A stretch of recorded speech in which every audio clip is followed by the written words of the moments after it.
Now, I'm a real show and tell kind of person, and I also like to lead by example. So for this part of the webinar presentation, if you're listening to the live event, you already know that you are required to click to watch this video. This has been integrated into my slideshow.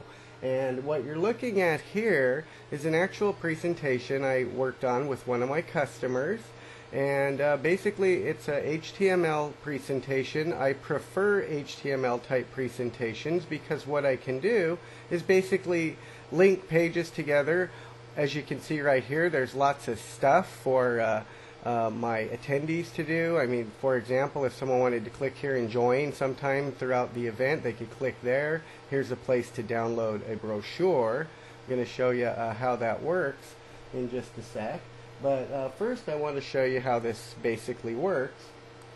Tim Romero is the moderator. I'm logged in as a webinar attendee here, and then I have webinar attendee 2 over on another computer.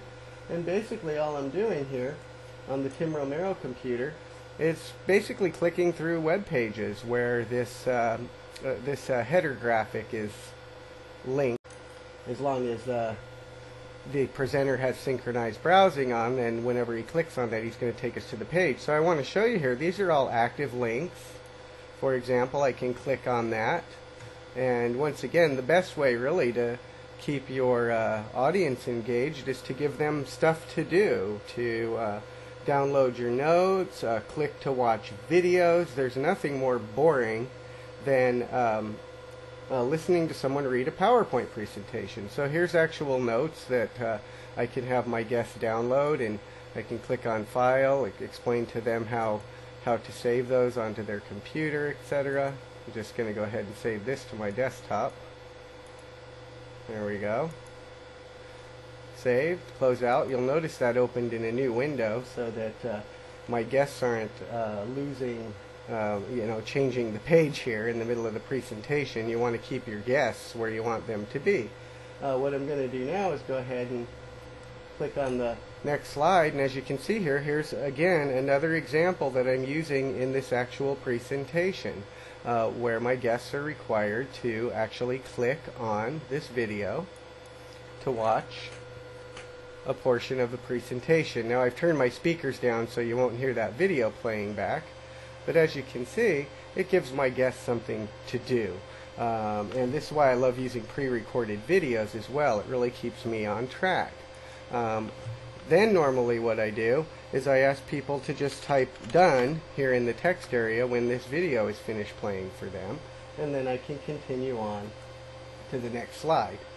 And in this case, it's yet another video that people have to click on. So in order for people to get the full benefit of a lot of my trainings, I actually require them to click on pre-recorded videos.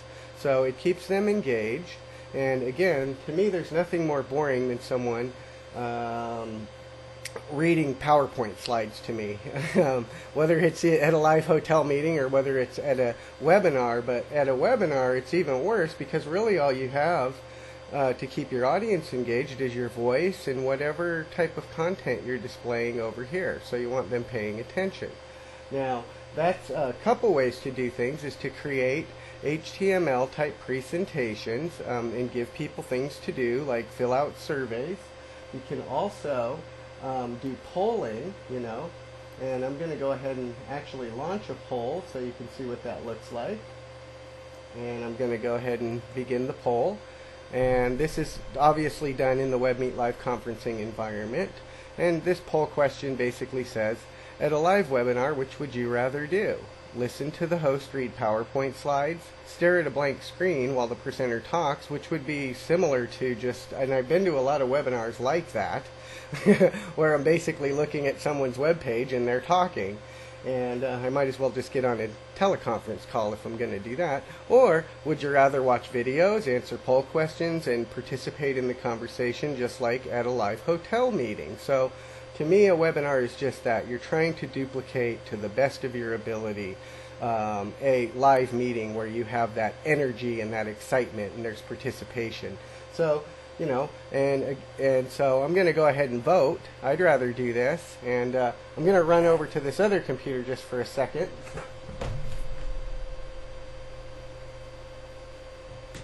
And there, I've voted on that, and now I'm going to go ahead and show the results. And as you can see, 100% of the participants, and I'm sure yours will too, would much rather watch videos, answer polls, and participate in the conversation, just like at a live hotel meeting. So I'm going to go ahead and close that poll.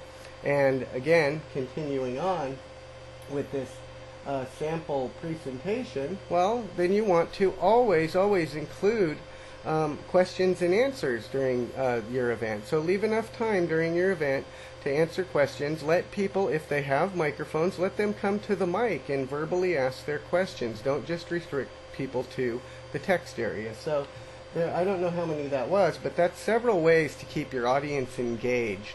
Okay, and if all goes well with your webinars, obviously you're wanting to move them towards some sort of action, whether it's to sign up for your email list, whether it's to, click on your link to buy, whatever it is you're promoting or selling, etc.